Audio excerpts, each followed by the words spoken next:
Hi, in this video we're going to do just a quick overview of how to create videos for YouTube, and even if you upload your videos elsewhere, YouTube is pretty much the place that everyone seems to expect them to be placed. And lots of sites make it really easy to add your video once you put it on YouTube, and they'll take care of all the behind the scenes technical stuff, leaving you free to get on with your life, which is always good. And it just means it makes sense to create your videos with YouTube in mind. And fortunately that's reasonably easy. Part of the reason they've been as successful as they have is that everything's been made as easy as possible, even though sometimes it seems to be made more confusing than you wanted, but that's only until you find out what to do. And file format, pretty much if you're using any of the standard common formats, YouTube will just support it out of the box.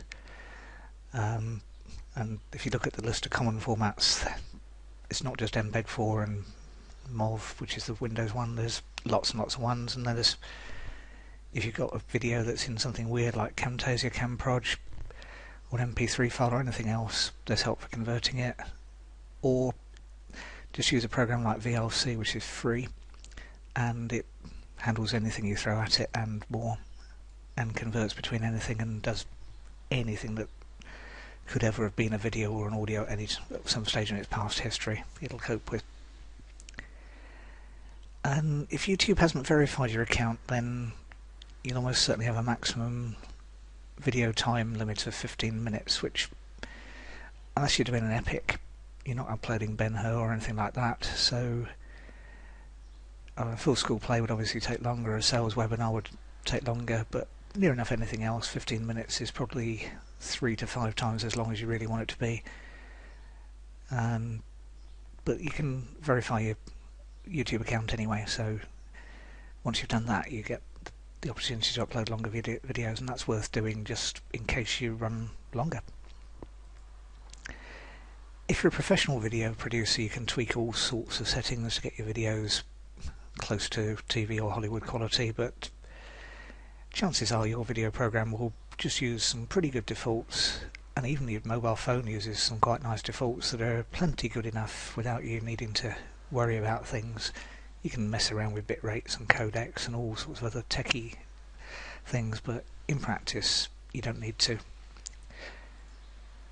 The type of video you create for YouTube depends on your intended audience, and it can cover anything and everything, but it's really useful for promoting products and also local businesses. The plus on things like a local business is there's almost no competition, because they all think, it's far too scary, but it's not. A simple slideshow video like this one works well. It's a really good format if you're camera shy, and I'm not a fan of being in front of the camera. It's the wrong side of the lens as far as I'm concerned.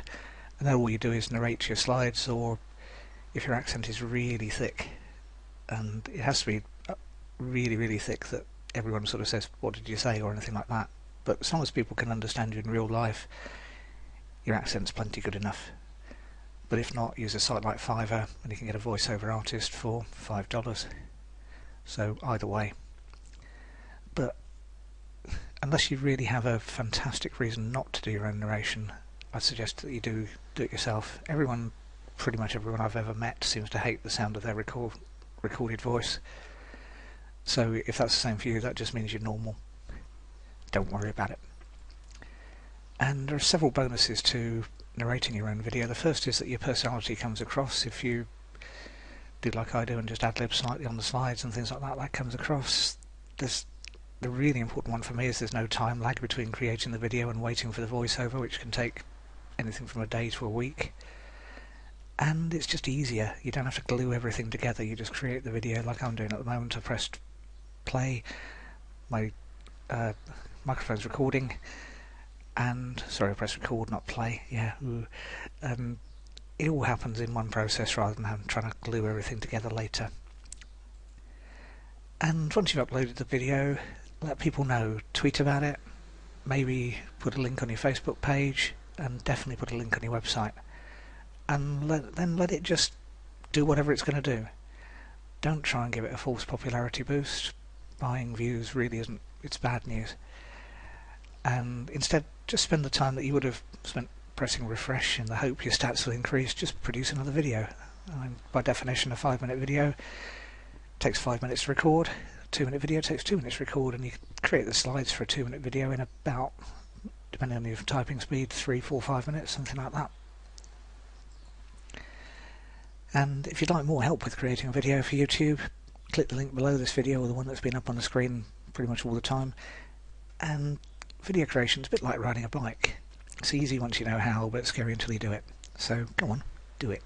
Have fun, enjoy yourself.